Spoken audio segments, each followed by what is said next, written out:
The classroom always felt heavier when Ethan walked in, not because of the books in his backpack or the homework he hadn't finished, but because of the whispers that followed him, the laughter that seemed to bounce off the walls whenever he tried to find his seat. Every day, the same group of boys would corner him with their sharp words, and sometimes sharper shoves. They saw him as quiet, different, an easy target to remind themselves of their own strength. Ethan's fists often clenched by his side, knuckles white with the weight of everything he wanted to release. Each insult carried fire, and every push burned like a challenge, daring him to strike back. Sometimes he imagined it throwing a punch, watching their laughter stop in an instant. He pictured the silence that would follow, the stunned faces, the momentary satisfaction of fighting back. Yet, as quickly as the thought came, so did the fear. Not just fear of punishment from teachers, but fear of becoming the very thing he despised. At night, lying in bed, he replayed each cruel word in his mind. They stacked up like stones on his chest, pressing down until breathing felt harder. He wanted to be strong, but the world around him defined strength by dominance, by louder voices and harder fists. Was he weak because he walked away? Did silence make him invisible, or did it make him stronger than he realized? One afternoon, when the bullying grew harsher, Ethan stood frozen in the hallway as the crowd around him waited for a reaction. His classmates leaned in, hungry for drama, their eyes bright with expectation. They wanted a fight. The bully shoved him again, and for a second, Ethan's hand rose, trembling with the urge to swing. He saw his classmates' eager grins, and for the briefest moment, he almost gave them what they wanted. But something held him back, an unspoken thread that kept his fist from flying. He lowered his hand, picked up his fallen books, and walked away. The hallway buzzed with disappointment, like a show had ended before the climax. That night, Ethan sat at the kitchen table in silence, his untouched dinner growing cold. His grandfather watched him closely, recognizing the storm behind his eyes. There was no need to ask what had happened. The boy's silence told the whole story. The weight of mockery followed Ethan everywhere, a shadow that seemed impossible to escape. But deep within, a small question began to grow louder. What if the real fight was not against them, but against himself? The following evening, Ethan found himself sitting on the porch with his grandfather. The air was cool, carrying with it the scent of pine and the distant hum of crickets.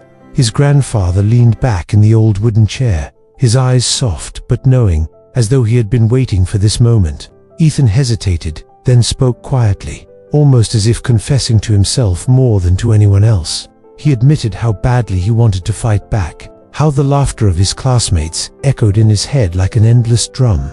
His grandfather nodded slowly, not rushing to fill the silence. Finally, he said something Ethan never forgot. True strength isn't found in the fists, it's found in the heart. Anyone can throw a punch, but it takes real power to hold it back. The words landed heavily, sinking deep into Ethan's mind. He had always thought of strength as something visible, loud, undeniable. Yet his grandfather's words painted a different picture, one where strength was quiet, controlled, almost invisible. It was the kind of power that no one cheered for, but everyone felt. In the days that followed, Ethan tried to carry those words with him. Each time the bully's voice cut through the hallway, mocking him, his grandfather's voice whispered back, "Hold it, be still. Don't let them own your peace." He noticed something strange happening. The more he refused to react, the more confused his bully seemed. The boy who usually fed off Ethan's anger now found nothing to bite into. The taunts grew louder at first, harsher, but when met with calmness, they began to lose their edge. Still, the battle within Ethan was far from over. There were moments when silence felt unbearable, when he wanted the satisfaction of release. His friends didn't understand either. They told him he was a coward, that he needed to prove himself.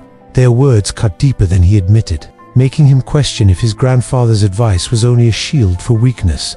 But then, on a quiet afternoon, Ethan's grandfather told him a story about his own youth.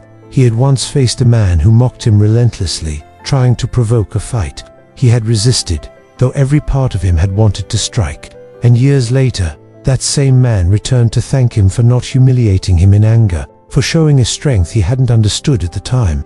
The lesson was clear. Self-control not only preserves dignity, but can also change hearts. Ethan listened carefully, the words weaving into him like roots into soil. Maybe strength wasn't about proving others wrong in a single moment. Maybe it was about proving to himself, over and over that he was bigger than his anger. The real test came sooner than Ethan expected. It was a grey morning, clouds heavy with rain, when the bully cornered him again by the lockers. The hallway buzzed with restless students, and once more, eyes turned toward him, anticipating another spectacle. The bully shoved Ethan hard, sending his books tumbling across the floor. The laughter that followed felt like an ocean, pulling him under, daring him to strike back. Ethan's chest tightened, his fists curled instinctively, the familiar fire rising, begging to be unleashed. For a heartbeat, he imagined what it would feel like to finally let go, to answer mockery with force. But in that same heartbeat, his grandfather's voice surfaced in his mind, steady as stone. True strength isn't found in the fists, it's found in the heart.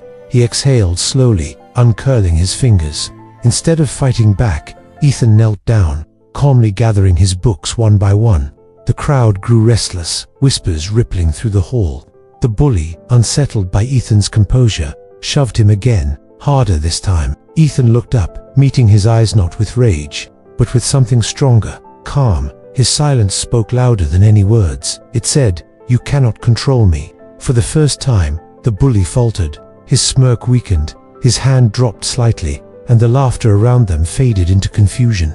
The show everyone had been waiting for wasn't coming, and in that unexpected void, something shifted. The bully muttered under his breath and stepped back, retreating as if he had lost a battle he didn't understand. Ethan stood, his books clutched to his chest, and walked away. His legs trembled, his heart raced, but he didn't feel weak. Instead, there was a strange stillness inside him, like a storm that had passed without destroying him. His friends didn't cheer, and no one clapped, but deep down, Ethan knew he had won something far greater than applause. That evening, he sat with his grandfather again. This time, there was no need for long conversations. Ethan simply whispered, "I think I understand now." His grandfather smiled, eyes glistening with quiet pride. From that day on, the bullying began to lose its force. The more Ethan refused to be shaken, the less power his tormentor held. Slowly, the boy who once tormented him stopped altogether, and in time, a strange respect replaced hostility. Ethan realized then that control over others was fleeting, but control over oneself was everlasting. He had learned that peace wasn't surrender, it was victory of the highest kind. In the end, Ethan's story reminds us that battles aren't always fought with fists or words. The hardest struggles often happen within us, against our own anger, pride, and fear. True self-control is not about ignoring pain, but choosing not to let it rule us. And when we master ourselves, we discover a power greater than any victory over others. If this story touched you, take a moment to reflect on your own inner battles. Share your thoughts in the comments. Like this video if it spoke to your heart. And subscribe for more stories that bring light and lessons into everyday life.